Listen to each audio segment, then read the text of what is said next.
देवेंद्र सिंह का प्रणाम, नमस्ते। सभी को स्वीकार करिए। आप सब लोगों को मैं एक बहुत अब चाहे हृदय, ये मान लीजिए कि हृदय विदारक चीज़ में दिखाने वाला हूँ। ये आदिवासी है रामाधार कोल जी, ये उनकी पत्नी है, ये बच्ची है। ये झोपड़ी, जिस झोपड़ी के पास में ये खड़े हैं, है ना, ये इस झोपड़ी को बना के बेचारे अपना जीवन निर्वाह कर रहे हैं।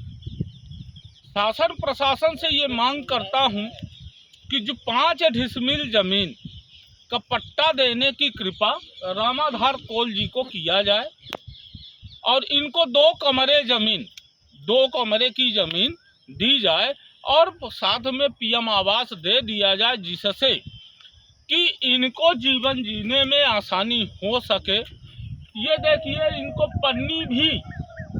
पन्नी भी लगाने के लिए इनके पास पैसा नहीं है कि ये पन्नी लगा ले।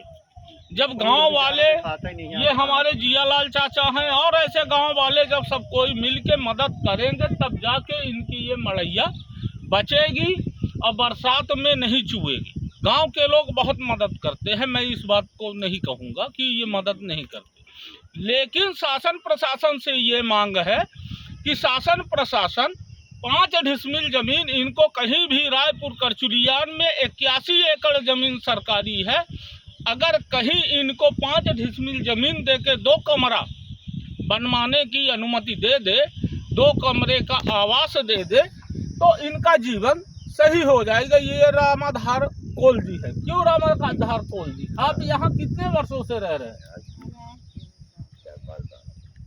ये 4-5 वर्षों से यहाँ पे वास कर रहे हैं। इनके पास जमीन नहीं है, बेचारे आके ये नदी, महाना नदी के किनारे अपना बना के रह रहे हैं बेचारे। जिस दिन महाना नदी बाढ़ में आएगी ये भी बह जाएंगे, है ना। तो मैं ये नहीं कहता कि महाना नदी की जमीन शासन प्रशासन इनको दे, लेकिन 81 एकड़ भूमि रायपुर करचुलियान में सरकारी है, तो उनमें से कहीं भी 5 डिसमिल जमीन, माननीय कलेक्टर महोदय से ये मांग है कि इस गरीब परिवार को, गरीब आदिवासी को कहीं भी 5 डिसमिल जमीन दे के और 2 कमरे का पीएम आवास दे दिया जाए, ताकि ये गरीब व्यक्ति अपना जीवन निर्वाह कर सके।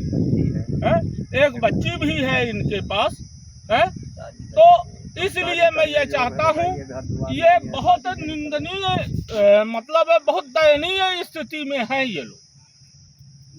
शासन प्रशासन से मेरी मांग ये है कि आंख खोल लीजिए, क्योंकि यही गरीब हैं जो वोटिंग करते हैं और वोटिंग करते हैं और आपको शासन प्रशासन में लाते हैं। इसलिए हम यह अनुरोध करते हैं गांव की समस्त जनता से कि इस गरीब की मदद की जाए और कलेक्टर महोदय से यह मैं प्रार्थना करता हूँ। शेष जय हिंद, जय भारत।